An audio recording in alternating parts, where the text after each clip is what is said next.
मंगल सूत्र नंबर 3।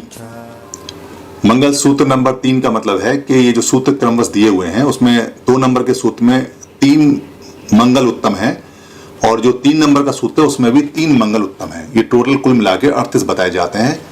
38 अपने हिसाब से जैसे भी कोई गिने 38 भी हो सकते हैं, 37 भी हो सकते हैं, 36, मगर 38 ही काउंट होते हैं। 38 के नाम से फेमस है 38 मंगल मुत्तंग सूत्र। उसमें जो ये चौथा सूत्र है और 5वां छठा वो मैं आज आपको यहाँ बता रहा हूँ, क्योंकि आपके गले में जो मंगल सूत्र पड़ा हुआ है उसमें 38 मनके, 38 मणि, 38 रत्न, 38 मोती होते हैं काले रंग के, जो पीले धागे में होते हैं, जो आपको याद करने की एक परंपरा बना दी है। बेसिकली ये सभी के लिए होते हैं, चाहे वो बच्चा है, चाहे बड़ा है, चाहे बूढ़ा है, चाहे नर है या नारी है। पुराने समय में हर एक व्यक्ति को ये 38 जो मनके हैं या जो ज्वेल हैं, जो रत्न हैं, वो सीखने होते थे और उन पर चलना होता था। गृहस्थों के लिए ये जरूरी था कि वो 38 मंगल उत्तम जो सूत्र हैं उनको याद करें, उनकी प्रैक्टिस करें, उनको माने, जिससे उनका जीवन हमेशा के लिए सुखपूर्वक हो जाए और कभी उनके जीवन में कोई कष्ट ना आए। तो यहाँ जो ये जो सूत्र नंबर 3 है वो इस प्रकार है।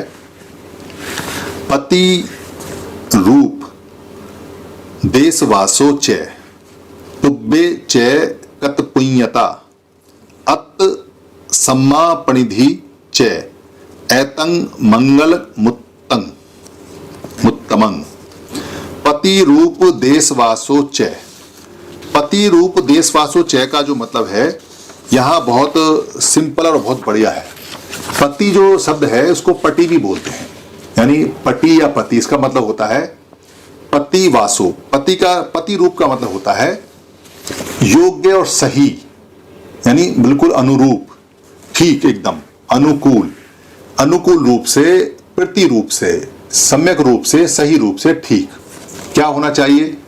देशवासो, देश माने होता है राज्य, डिस्ट्रिक्ट, शहर, कस्बा, इसको देश बोला जाता है। और वासो माने रहना, च माने और, यानी पहला नियम यह है कि जो बिल्कुल ठीक है रहने के हिसाब से, योग्य है, अनुकूल है, जो जगह, जो शहर, जो गांव, जो कस्बा, जो राज्य, जो देश, जो देहात, जो जगह सही रूप से बिल्कुल ठीक है, वहां वास करना चाहिए, यानी कि सम्यक और सही जगह वास करना चाहिए। अब ये जो सम्यक और सही जगह है वहां रहना चाहिए, ये बहुत व्यापक है। अगर आपको ध्यान हो तो भगवान बुद्ध ने जो ये बात कही है वही बाबा साहब अम्बेडकर ने भी कही है।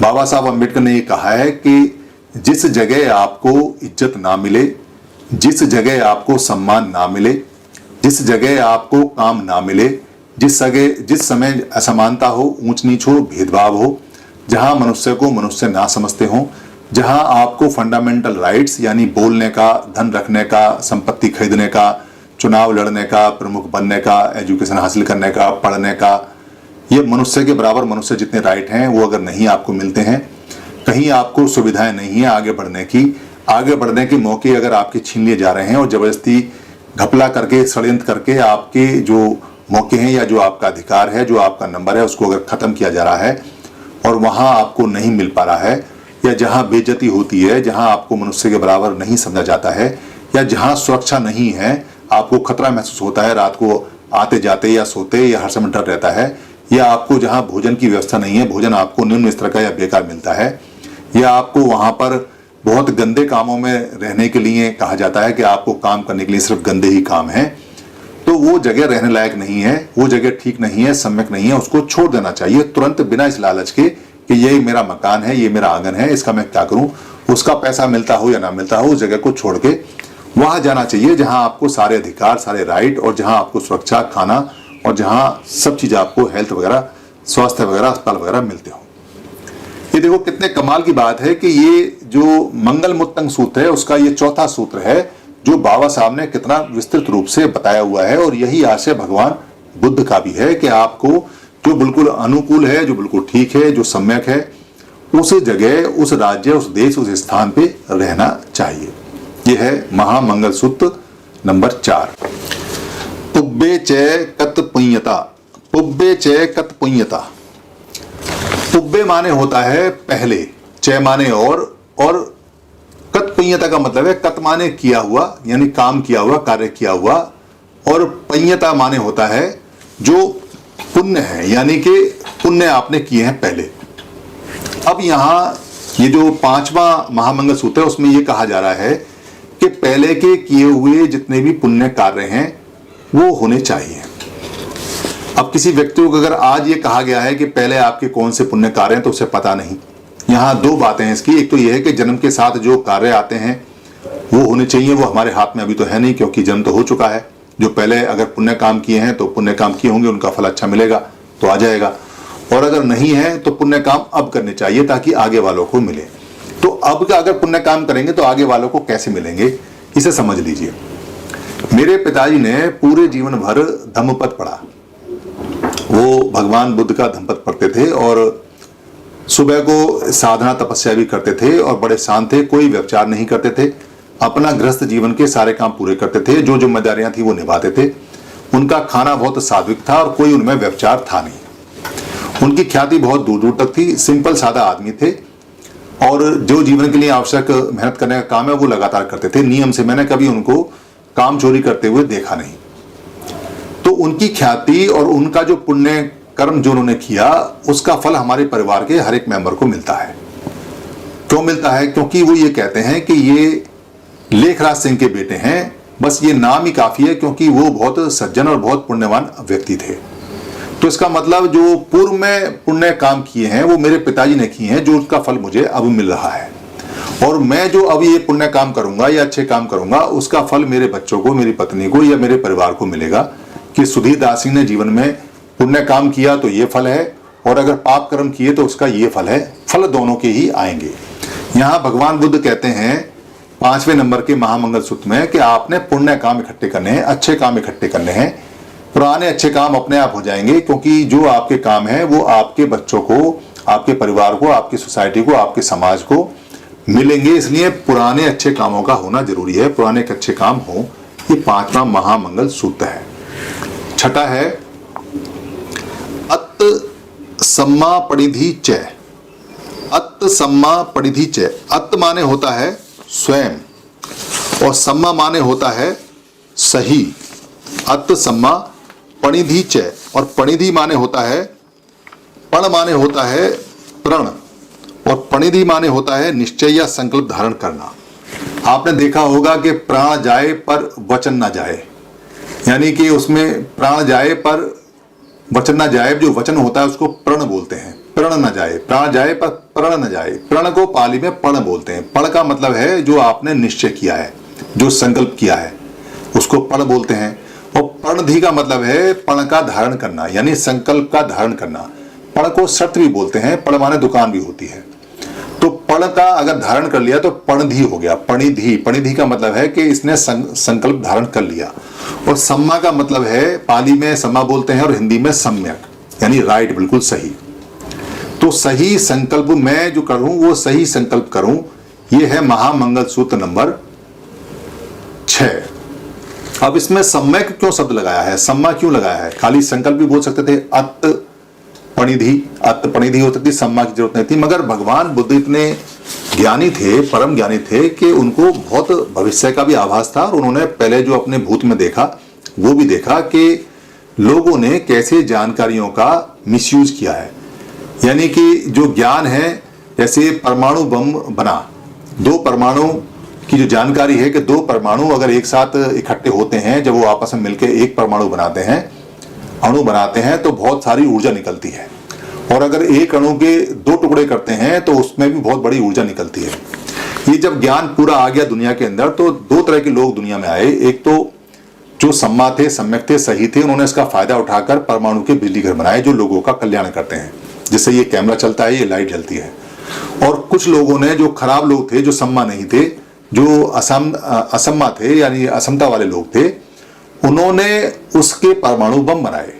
परमाणु बम बनाए अपने ही मनुष्य को खत्म करने के लिए, अपनी ही जाति को खत्म करने के लिए। जाति मतलब जन्म को खत्म करने के लिए, मनुष्य के अस्तित्व को खत्म करने के लिए, यानी खुद के अस्तित्व को खत्म करने के लिए परमाणु बम बना दिए।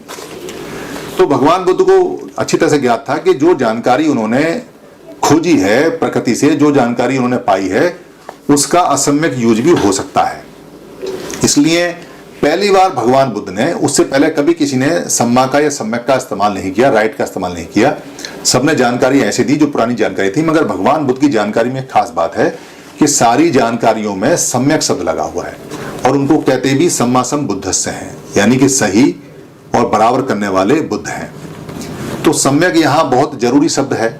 सम्यक इसलिए भी जरूरी है क्योंकि जो बुद्ध की फिलॉसफी है, जो बुद्ध की जानकारी है, बुद्ध की जानकारी को ही ग्रहण कर कर सीख कर कुछ लोगों ने बुद्ध की जानकारी को ही खत्म कर दिया, बुद्ध को ही खत्म कर दिया, उनकी फिलॉसफी को ही उल्टा कर दिया। यानी उन्होंने बताया कि आपको शराब नहीं पीनी है, आपको चोरी नहीं करनी है, आपको व्यभिचार नहीं करना है, आपको नशा पता नहीं करना है और आपको किसी भी हालत में जो झूठ नहीं बोलना है। मगर यही पांचों बात उनके सिद्धांत से ली और यही बात भारत के लोगों को जबरदस्ती कराई गई और सिखा दी। शराब पीना सिखा दिया, चोरी सिखा दी, रिश्वत लेना सिखा दिया, व्यभिचार सिखा दिया, नशा सिखा दिया, झूठ बोलना सिखा दिया और उनका पतन हो गया, भारत का पतन हो गया, भारत ही खत्म हो गया। आज पूरी दुनिया में भारत का हर मामले में नंबर सबसे नीचे आता है। तो धम्म के समय में जब धम्म सम्यक इस्तेमाल किया गया, अशोक के समय में, तो भारत का नाम सबसे ऊपर था। और जब इसी धम्म की जो धारा थी उसको मोड़ के उसको उल्टा किया गया, सम्यक बनाया गया, सम्यक से, तो भारत जमीन में चला गया, भारत गुलाम हो गया। जो लोग आए वो इसको रोनते चले गए, इसको गुलाम होते चले गए, क्योंकि सत्य में शक्ति होती है, झूठ में कोई साथ नहीं देता। तो लोगों ने भी कहा जाओ मरो, हम तुम्हारे साथ नहीं आते क्योंकि तुम भी ठीक नहीं हो। तो उन शासकों का लोगों ने साथ भी नहीं दिया, शासकों को छोड़ दिया, ऐसे झूठे लोगों को छोड़ दिया, ऐसे मक्कार लोगों को छोड़ दिया। इसलिए यहाँ सम्मा परिधि के बारे में बात हुई है कि सम्मा परिधि होना चाहिए, सम्यक संकल्प होना चाहिए, सम्यक शर्त होनी चाहिए, सम्यक बात होनी चाहिए मनुष्य के अंदर, जिससे कि उसका मंगल हो, मंगल उत्तम हो, मंगल उत्तमंग हो। एतंग मंगल मुत्तमंग, ये मंगल में उत्तम हैं, यानी मंगलों में ये उत्तम हैं। ये है महामंगल मुत्तमंग या महामंगल सूत्र नंबर 6। धन्यवाद। आपने मंगल सूत्र का नाम सुना होगा, बड़ी बड़ी इमोशनल पिक्चर आती हैं मंगल सूत्र के ऊपर। स्त्री अपनी जान देने को तैयार होती है, मगर जब विलेन यानी जो खलनायक होता है अगर वो मंगल सूत्र पे हाथ डाले तो हीरो को गुस्सा आ जाता है। जो महिला है वो आग बबूला हो जाती है, उसमें शक्ति आ जाती है। मेरा मंगल सूत्र छीना तो समझो मेरे पति के प्राण छीन लिए। ऐसी महिमा मंडित करके मंगल सूत्र की डालते हैं ताकि मंगल सूत्र बिके और व्यापार चले, क्योंकि मंगल सूत्र में जो मनके होते हैं यानी कि जो मणि होती हैं, काले काले मोती होते हैं, वो भी तुलते हैं सोने के साथ में, उनका पैसा लगता है तो उसमें अच्छी कमाई ज़्यादा होती है। मंगलसूत्र बेसिकली एक गले में पहनने का ऐसा एक आभूषण है, एक ऐसा विभूषण है जिसमें काले मनके लगे होते हैं और ट्रेडिशनली तो पीला धागा होना चाहिए, अभी सोने में भी वो आता है। मैंने बहुत छाना मगर मंगलसूत्र के बारे में आपको इससे ज़्यादा जानकारी कोई देगा नहीं। बेसिकली मंगलसूत्र जो है वो पुरुषों के और महिलाओं के यानी कि जो नर हैं और नारी हैं दोनों के ही पहनने की चीज है। बच्चे भी पहन सकते हैं, बूढ़े भी पहन सकते हैं, सभी पहन सकते हैं, क्योंकि मंगलसूत्र बहुत कमाल की चीज है, उसको पहनना चाहिए। और अगर आप उसे पहनते भी नहीं है तो कोई बात नहीं, मगर उसे मानना जरूर चाहिए, उसकी प्रैक्टिस जरूर करनी चाहिए। अगर मंगलसूत्र को आप मानते नहीं है, प्रैक्टिस नहीं करते तो सच में आपकी जान को खतरा रहता है, चाहे आप नर हैं या नारी हैं या बच्चे हैं या पुरुष हैं या कोई भी आप हैं। मंगल सूत्र का मतलब है जो कल्याण करे, यानी मंगल। और सूत्र यहां बोला जाता है, पाली में इसको सूत्र बोलते हैं, यानी कि ऐसे वचन, ऐसी बात जो आपका कल्याण करे। और अगर महा लगा दें पहले तो महामंगल सूत्र हो जाता है, यानी कि बड़े कल्याण करने वाले, अच्छा करने वाले सूत्र। इन सूत्रों को, ये सूत्र लोगों का कल्याण करते थे, बुद्ध की वाणी है। 38 उन्होंने बताए, 38 महिलाओं के लिए, पुरुषों के लिए, बच्चों के लिए, सभी के लिए समान है, सभी के लिए बराबर है, खाली महिलाओं के लिए नहीं है। मगर पुरुष ने इन नियमों पर चलना बंद कर दिया, इसलिए पुरुषों ने इसकी महिमा खत्म कर दी और महिलाओं को जबरदस्ती दिया गया कि तुम्हें ये मंगलसूत्र मानने पड़ेंगे, तुम्हें याद रहे, इसलिए तुम्हारे गले में ये 19 मनकों की माला, यानी कि 19 मोती इधर हैं, मणि इधर हैं और 19 मणि इधर हैं, काले रंग की। काले मतलब काले लोग होते थे, इसलिए काले हैं। और पीले धागे का मतलब है क्योंकि बुद्ध का जो रंग मानते हैं वो भगवा कलर को पीला रंग भी बोल देते हैं। भगवा कलर का धागा यानी बुद्ध के वचन है, बुद्ध ने बताया है। तो मंगलसूत्र का मतलब है कि 38 वो बातें जो काले लोगों की हैं और जो भगवान ने बताई हैं, इसलिए पीले धागे में हैं। आपको याद रहे इसलिए उनको 38 मनकों को आप गले में डाल लीजिए और बीच में एक धम्म चक्र डाल लीजिए जो बाद में आया, तो आपको याद रहेगा कि ये धम्म की बातें हैं, कल्याण की बातें हैं। ये उसका प्रतीक बना। जब लोगों ने उन बातों पे चलना छोड़ दिया तो खाली ट्रेडिशन रह गया, परंपरा रह गई।